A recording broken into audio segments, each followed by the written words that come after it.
If your iPad is bent like this, it's probably a pretty common issue by now. Of course, it's not too serious yet, hasn't turned into a crescent moon shape. Better check your iPad quickly if maybe you're but bent it like this too. If you've got one even more bent than this, share it in the comments. That said, this iPad 2018 isn't here just because it's bent. You can clearly see the screen is shattered. Luckily, it still turns on, and the display is still working normally. Even though it looks like something picked out of the trash, it's still fully functional overall. Now, while fixing this half-broken iPad, we're dealing with the most common iPad issue: it won't charge, even though the icon shows up. We tested for a few minutes and no charging happens, and it can't connect to a computer either. So right now, we're handling three problems: a bent casing, a shattered screen, and the common charging issue. The 2018 iPad Pro was also the first to use a Type-C port, so this charging issue is super common. Honestly, I bet some folks in the comments know more about this than me. Feel free to drop your thoughts. To be fair, this Apple device still runs smoothly after 7 years. But this 7-year-old iPad 2018 had already been retired by its owner.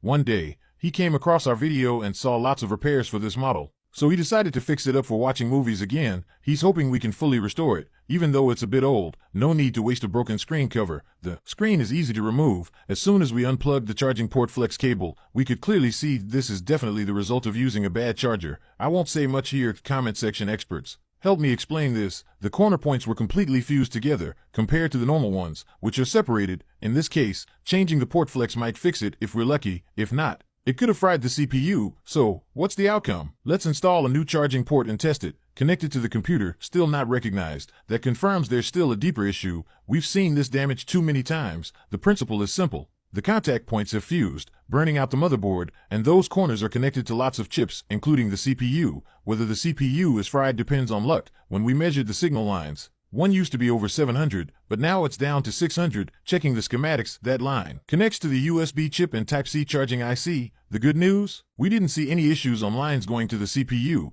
We desoldered the USB chip, cleaned the base of the motherboard, removed the IC on that same line, and replaced both parts. Once done, we remeasured and the resistance went back to over 700. Does that mean it's fixed? Let's reconnect to the computer and test. Boom, connected successfully. That's some good luck. Otherwise, there wouldn't be more repairs to do, even though this one was saved. Many 2018 iPads end up with fried CPUs, and this issue from using bad Type-C chargers has even extended to the iPhone 15 series. Don't say I didn't warn you. If you don't believe me, feel free to ignore it. If it breaks, you can always come to me for repairs. With the motherboard fixed, time for round 2, the screen repair. We've seen many phone screens repaired, but what's different with iPad screens? First, we remove the Face ID component. Since the screen is badly cracked, we cover it fully with adhesive tape to keep it in place. Then we heat it up on a hot plate, remove the magnets, create a small opening at the edge, and use a super thin wire to separate the screen from the glass layer. Pull from top to bottom, and the glass separates cleanly. In truth, iPad repair is the same principle as phones, just bigger. The original touch layer stays intact, meaning there's still a digitizer layer, and the key here is not damaging that touch layer. If it's ruined, you'll lose touch functionality. After that, we clean off all the OCA glue from the screen, use a special solvent to wipe it down. Now let's test, does the surgery work? If the screen lights up, it's fine. Touch functions are also working perfectly, so this repair was a success. Next, we align the new cover glass with the screen, stick them together, and place it into the auto lamination machine. Once that's done, we put it into the bubble remover machine. What was once a completely broken screen now looks brand new. Install it back into the device and run a final test. Everything works fine, including Apple Pencil multi-touch support. With the screen done, now we fix the bent casing. First, remove the leftover glass shards. Surprisingly, bending it back is simple. You don't need fancy tools, just gentle, manual pressure. Be very careful not to apply too much force, especially near the motherboard. Gently press and shape along the bent edge. Eventually, can you believe this was the same bent shell?